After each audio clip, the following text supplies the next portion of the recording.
Welcome to FederalERPro. This is part of our The More You Know series, where we focus on some of the funkier aspects of casework. In this video, we're going to explore a topic that surprises a lot of people: AWOL while on site. Let's get started. Absence without leave. The elements seem pretty simple.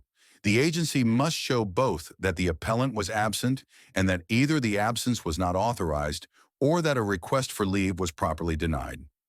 McIntosh versus DOD in the Federal Circuit, 2022. Now here's the head scratcher. Can an employee be at the work site, either in the building, on the grounds, heck even at their desk, and also be AWOL?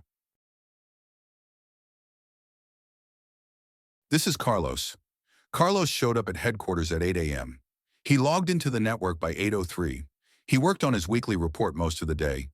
He took calls and answered emails for the rest of the day. Sounds productive, and it was, in fact, a productive day.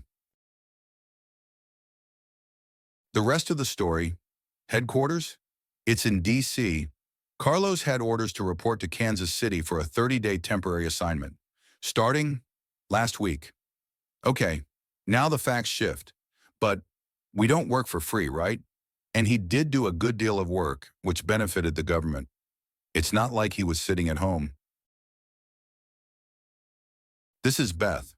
Beth is a payroll clerk. She sits at a desk most of the day. She enters data and calculates pay. Beth has a great office and only leaves it to get coffee or take short breaks.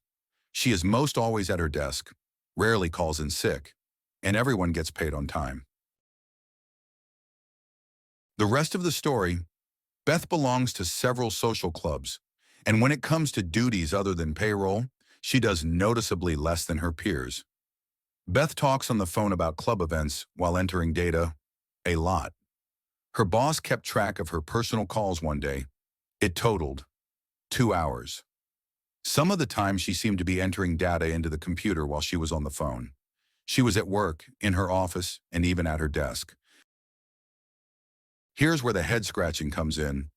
These employees were in fact present and were in fact doing work for the government. And the A in AWOL stands for absence. This is a noun, and the definition is state of being away or not being present. So being AWOL while on site seems, well, impossible. But the board has made it very clear for us. From the Buchanan case, quote, an employee need not be absent from the work site to be found AWOL, end quote. So there you go. Remember Carlos?